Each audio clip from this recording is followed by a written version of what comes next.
Hi, I'm Anthony Vitti, and a professor in the bass department at Berklee College of Music, and some of you may have seen my other videos on Sire basses before, on the vintage I did a little while ago. I was contacted by Sire a few weeks ago, and actually Mickey Cho, the director for Sire, contacted me. They had a new line of microphones, and he wanted me to check out these Monster 7 microphones, and when I was talking to him, he said, would you like to check out one of the M7 basses? And hesitated a little bit because I had the humbucking pickups and really not my thing. You know, I'm really a, kind of a jazz bass guy. So the vintage Sire kind of fell right in line with what I like to play and what I've played all my life. But he said, would you like a 4 or 5 string to check out? And since I don't play 5, I said, okay, yeah, I'd love to check out a 4 string, but we're really talking about the microphones. So I didn't really know what to expect. I got home last night, and the bass was here when I got home from Berklee, and I opened it up, I checked it out, and my initial impressions were, wow, this isn't for me. The neck is super thin, 24 frets, not really what I play. I very much not a Fender jazz kind of feel for me. So it was late, I put it down, I got up this morning, and as you can see, I didn't even realize the tag is still on it, so that's how new it is. Let me get that off. And so I got up this morning, I tried it, and I played it for a few minutes, and I was like, boy, it's going to take me a while to get used to because it's such a different feel. And really, honestly, it took about 10 minutes for me to get used to the feel of it. And I was like, wow, this feels pretty nice. Once I tuned it up, it was so out of tune out of the box that the strings were kind of flapping. And just my initial impression when I picked it up was, I don't know if this is going to be for me. I came upstairs, I plugged it in, and was blown away by the sound, by the different tones and stuff. So I guess this is Sire's newest high-end line, and the one thing I felt immediately, I'll just talk about it a little bit, and you heard the sound there, and that's just one sound that I did. I pretty much, when I just played that intro there a second ago, I tried to keep the bass flat. I kept everything in the middle the way I play, and I just had it on active. That's it. And I had the switches down for the humbuckers in series, I guess it is, or parallel, I guess it is. I'm not an audiophile and a gear kind of guy, so I just kind of get a sound I like and I play with that, So my initial impressions of it were, well, 24 frets. So that's a problem for me because if I slap, that's right where I kind of slap, and I'd have to move my hand back a bit. But, you know, plenty of cats get used to that. So that's individual personal preference, really. If you play a 24 fret bass, plenty of guys get around just fine on them. And but for me, I'm used to the, you know, the Fender with the less frets on there. So that was one thing that got me right away.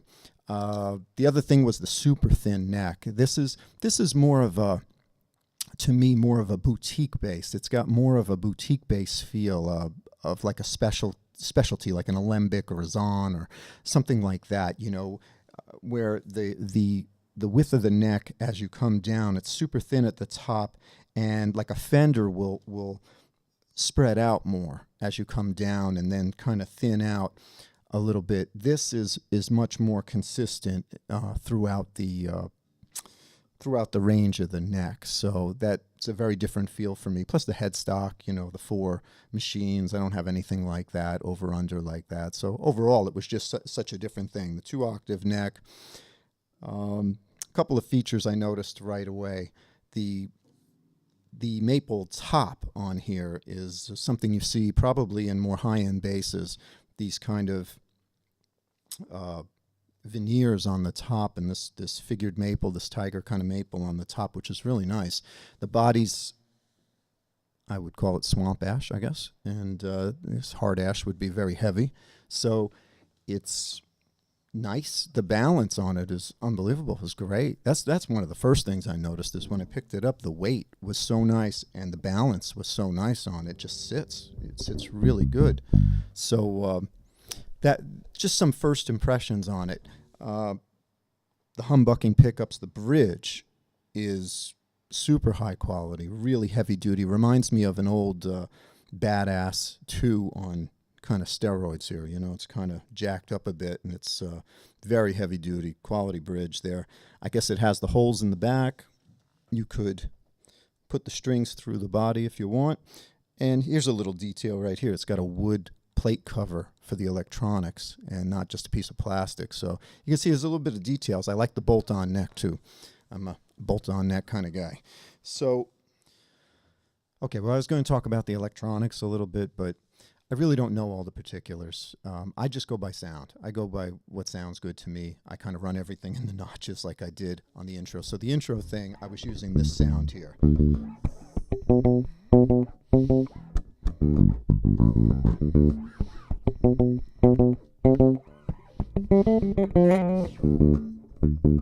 So that was the sound I was using on the intro. All right. So now if I boost that, I can boost like the bass a little bit here.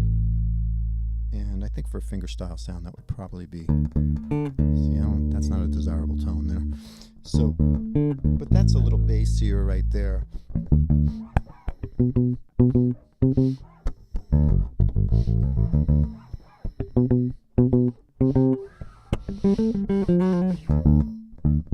Still a little bit mid-rangey for me. So I would maybe, here's a cut.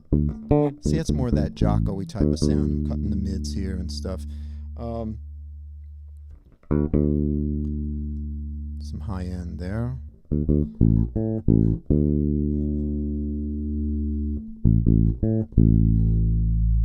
That's certainly warmer right there.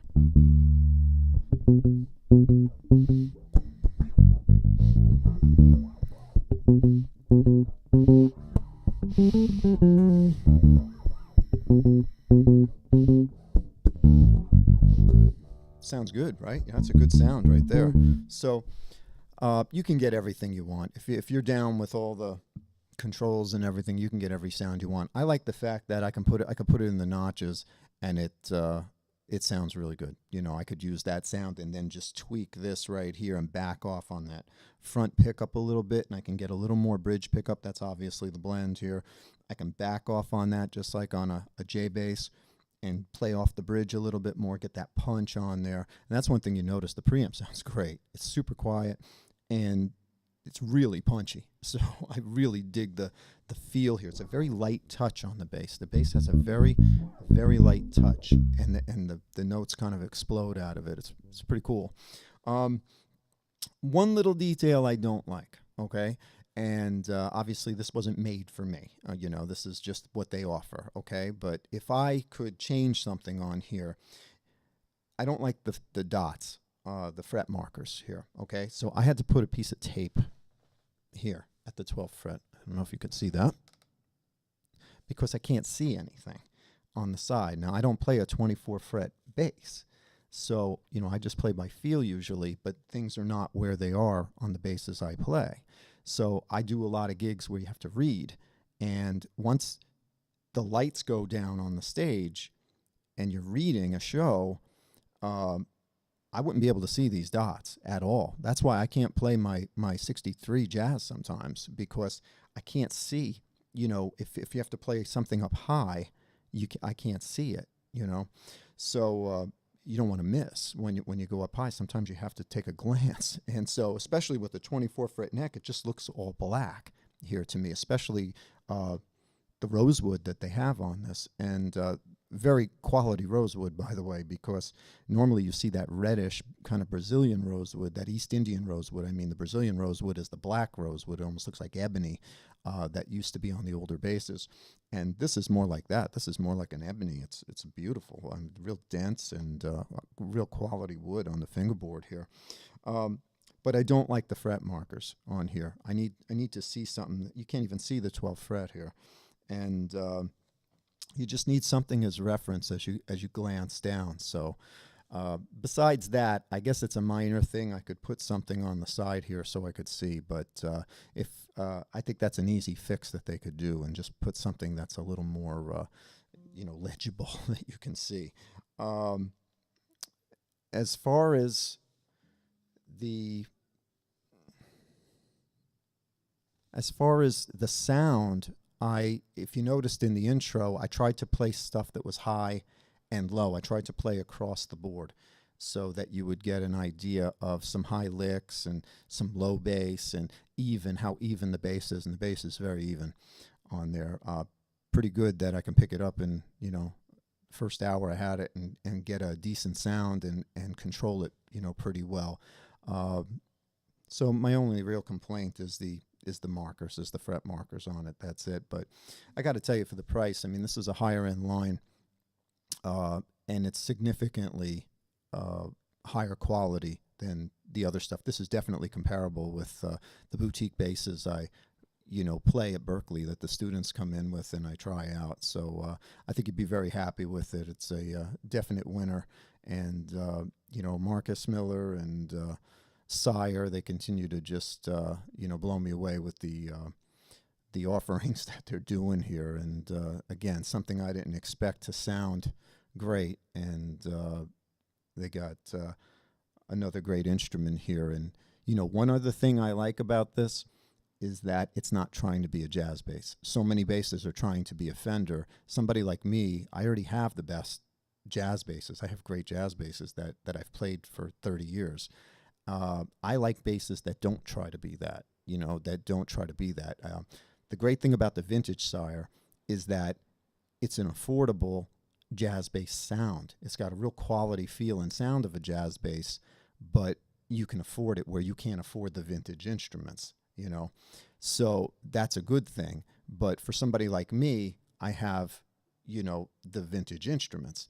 But this gives me a sound that I can't get on a Fender. I can't get this kind of even sound and this feel and all this control and the punchiness there. So it's a very different sound, and that's what I like about it. It's almost like a Music Man bass. You think about a Music Man, I can't get that sound any other way. You got to play a Music Man if you want that sound. And this has a distinctive sound, and I think that that's where it's a real winner. So all of you who are into the more boutique kind of basses, those specialty basses and the looks, and they have some beautiful looks I saw too, you're going to like this. I think you're going to dig it, and so check it out and get your hands on one, try it. For the price, the quality of the build, the wooden plates, and the quality of the bridge, they really did an excellent job. This is a great bass. And I mean, I think it sounded good at the beginning, right? It sounded great. I was totally comfortable playing it. So I hope you'll check it out. Thanks a lot.